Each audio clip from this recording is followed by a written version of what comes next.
पाणीसाठी वडवणी शहर कडकडी बंद ठेवण्यात आलेलं आहे। याची सर्व व्यापारी बांधवांनी नोंद घ्यायची।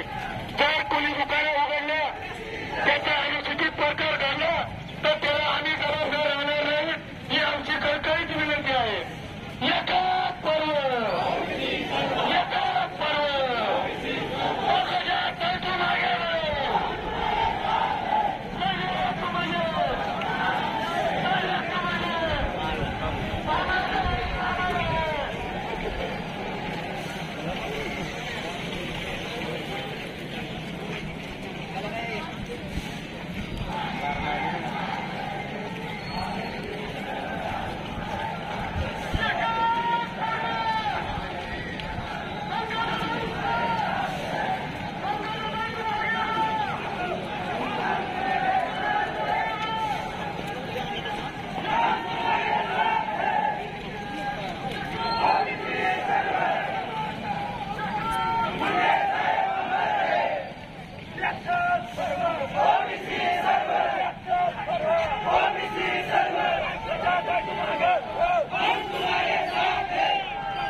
ओबीसीतील मंडळी जमलेला आहोत। आपल्याला माहित आहे की आपल्या नेत्यावर काय टीका केली जाते।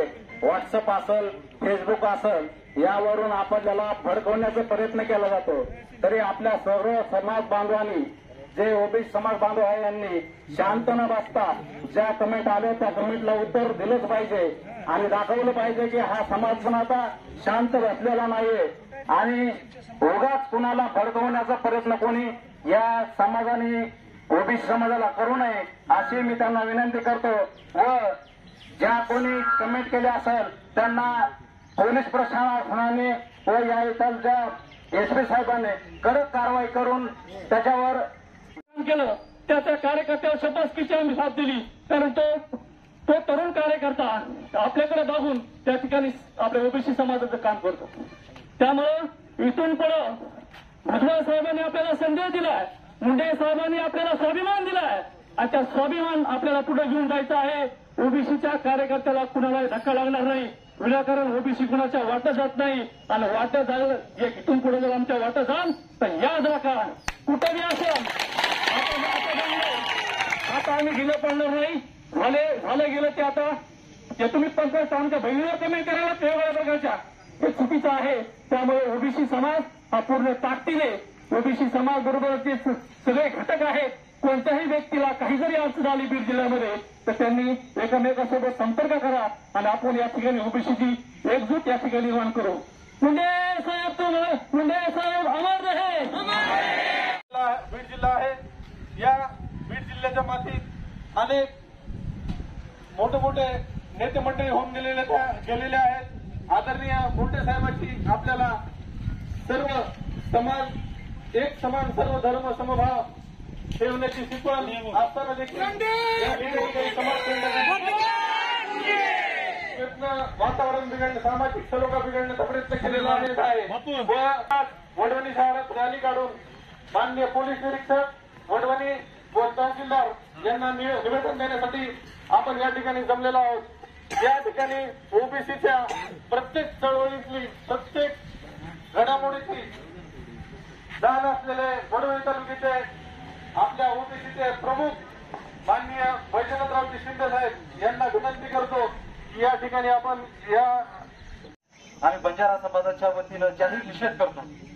मला या ठिकाणी एवढंच सांगायचं, राजकारण करीत असताना मुंडे साहेबांनी बीड जिल्ह्यामध्ये अनेक जाती धर्माच्या लोकांना सोबत घेऊन जिल्ह्यामध्ये राजकारण करण्याची त्यांना संधी दिली, मोठे केलं। पण या ठिकाणी जिल्ह्यातल्या काही समाजकंटकांनी विचार करायला पाहिजे। आपण फेसबुकवर लिहित असताना, फेसबुकवर आपलं काही मत मांडत असताना समोरच्या व्यक्तीचं त्या ठिकाणी अपमान होतोय का, या गोष्टीचा या ठिकाणी विचार केला पाहिजे। एका निवडणुकीमध्ये कुणी एकदा जिंकलं तर तो सिकंदर होत नाही आणि हारलं तर कुणी त्या ठिकाणी खूप असं बारक होत नाही। आणि पंकजा मुंडे साहेबांचा हा संघर्षाचा वारसा आहे। मुंडे साहेबांची लेख या बीड जिल्ह्याने आणि महाराष्ट्राला हा परिचित आहे। एका पराभवाने ते कुठेही थांबणार नाही। येणारा जो काळ असेल तो हा पंकजाताई मुंडे साहेबांचाच असेल। मला या ठिकाणी आवर्जून सांगायचंय, या महाराष्ट्रामध्ये ओबीसीचं नेतृत्व करताना त्या ठिकाणी छगन भुजबळ साहेब असतील, माननीय आमदार धनंजय मुंडे साहेब असतील आणि पंकजाताई असतील, हा ओबीसीचा आत्मा आहे। याच्यावर कुणी घाला घालण्याचा प्रयत्न केला, ओबीसी 100% तुम्हाला त्या उत्तरचं सडेतोड उत्तर त्या ठिकाणी दिलं जाईल, एवढंच या ठिकाणी सांगू। त्याचा निषेध म्हणून आज आपण या ठिकाणी जमलेलो आहोत।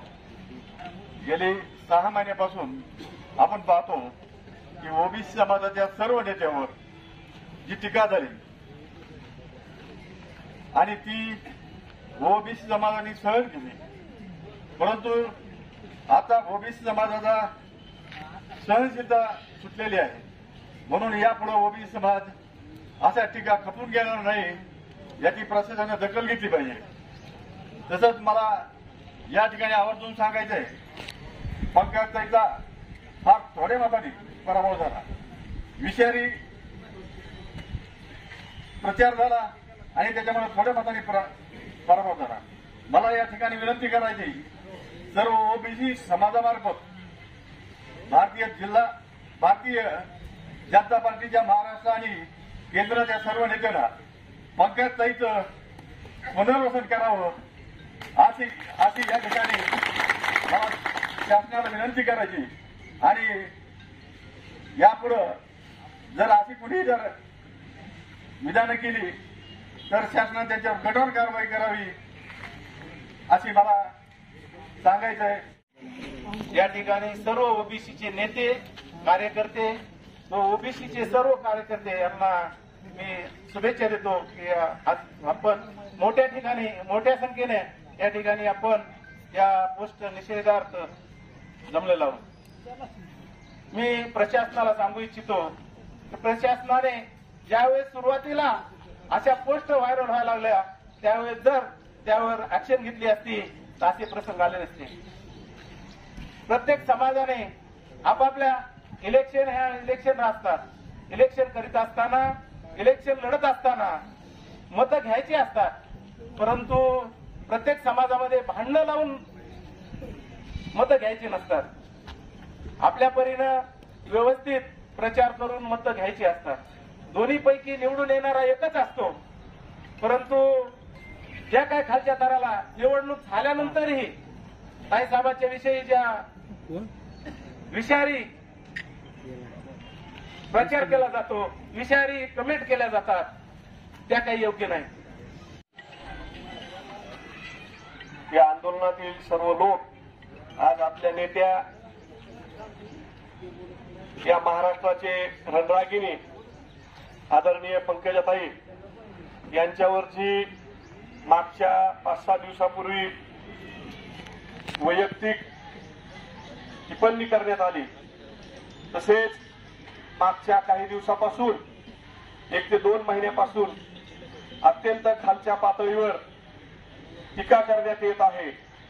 त्यामुळे या ठिकाणी वडवणी या ठिकाणी आज सर्व मुंडे साहेबांचे प्रेमी आणि ओबीसी समाजाच्या वतीने या ठिकाणी तहसीलवर मोर्चा आणि वडवणी बंदचं आज आयोजन करण्यात आलेलं होतं।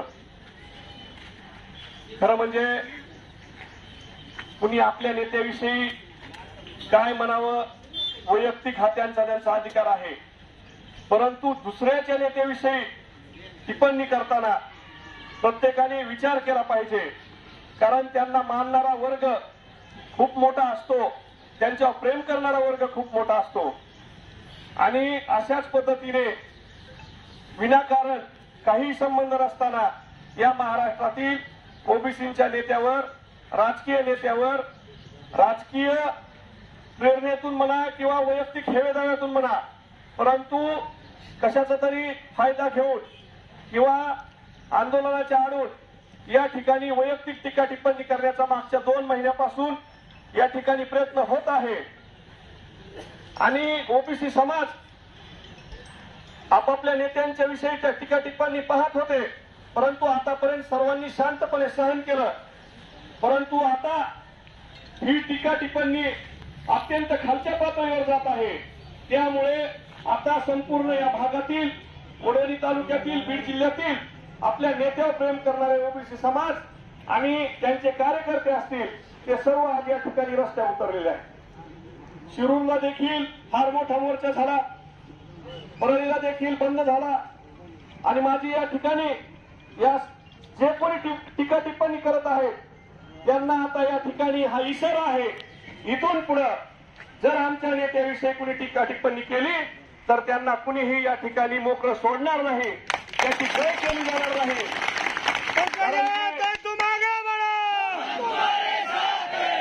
आपल्या नेत्याविषयीचं प्रेम जेवढं तुम्हाला आहे तेवढं आमच्या नेत्याविषयी सुद्धा आम्हाला प्रेम आहे आणि त्यामुळे आमच्या नेत्याविषयी आमच्या ओबीसी समाजातल्या प्रत्येक नेत्याविषयी कुणी जर टिप्पणी केली, टीका केली तर इथून पुढे कुणालाही मोकळं सोडलं जाणार नाही.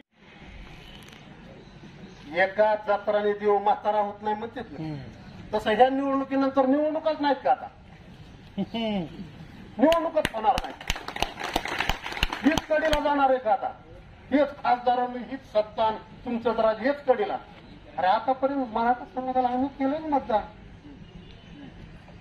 नेते दिलेत ना महाराष्ट्राला, या पुरोगामी महाराष्ट्रानं यशवंतराव चव्हाण सारखे हिमालया सारखे माणसं त्या महाराष्ट्रानं दिलेत ना, विलासराव देशमुख सारखे त्या मराठवाड्यातले भूषण शंकरराव चव्हाणांसारखे ते का ओबीसी